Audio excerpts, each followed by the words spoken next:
আল ফিতনাতু আসাদ্দু মিনাল কতল, ফিতনা এমন একটা অপরাধ, একজন মানুষকে হত্যা করলে যে পরিমাণ পাপ হয়, গুনাহ হয়, তার চাইতেও মারাত্মক পাপ। জোরে বলুন নাউজুবিল্লাহ।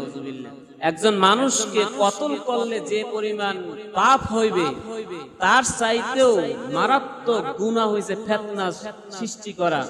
আর এই ফিতনা একা এক করে বিস্তার করতে করতে তোমার ঘরে এসে পৌঁছবে, তোমার সমাজে আসবে, তোমার এলাকার মধ্যে আসবে। মানুষ মানুষে দ্বন্দ্ব করবে, একজন আর একজনের সাথে কথা বলবে না, এটি একটা ফিতনা। একজনের সাথে আর একজনকে লাগাই দিবে, এটা একটা ফিতনা। একজন আর একজনকে ইসলামের কাছ থেকে দূরে রাখবে, এটা একটা ফিতনা।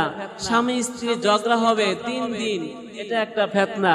তাহলে মনে আল্লাহ নবী করিম সাল্লাল্লাহু আলাইহি সাল্লাম বলেন, শেষ জমানার মানুষ এরকম ফিতনার উপযোগী হবে। ইন্নী লা আরাল ফিতানা তাকাউ খিলালা বুয়ুতিকুম কাওয়াতিল মাতর। পয়গম্বর সাল্লাল্লাহু আলাইহি ওয়াসাল্লাম বললেন যে শেষ জমানায় বৃষ্টির মতন ফিতনা সৃষ্টি হবে। বৃষ্টির সাথে তুলনা করা হয়েছে এই জন্য যে বৃষ্টির পানির পরিমাণ অনেক বেশি। কথা বলেন ঠিক কিনা? বৃষ্টি যখন আসে পানি কি কম না বেশি? বৃষ্টির পরিমাণ অনেক বেশি। 1 নাম্বার 2টি দিক ইঙ্গিত দিয়েছেন যে বৃষ্টির পরিমাণ ফিতনা সৃষ্টি হবে। এখন আপনি এই সমাজের মধ্যে বর্তমান পরিস্থিতি যেমন দেখতেছেন, কি আল্লাহ নবীর ভবিষ্যৎবাণী ঠিক আছে না নাই? জোরে বলেন। আমাদের সমাজে ফিতনা আছে না নাই? আছে না নাই? মসজিদ নিয়ে ফিতনা, ঘরের মধ্যে ফিতনা, স্বামী স্ত্রী ফিতনা, বাপ ছেলের মধ্যে ফিতনা, মা মেয়ের মধ্যে ফিতনা, সমাজের মধ্যে ফিতনা।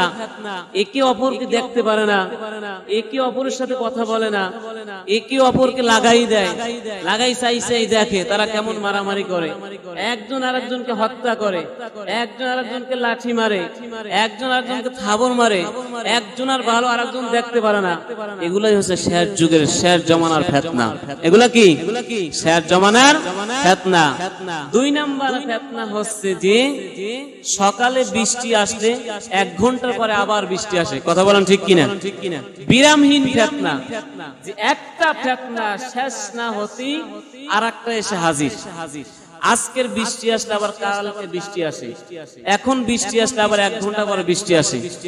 এই যে বৃষ্টি একটা পর একটা আসে, শেষ জমানায় তোমাদের এরকম ফিতনা আসবে, একটা পর একটা ফিতনা আসতেই থাকবে।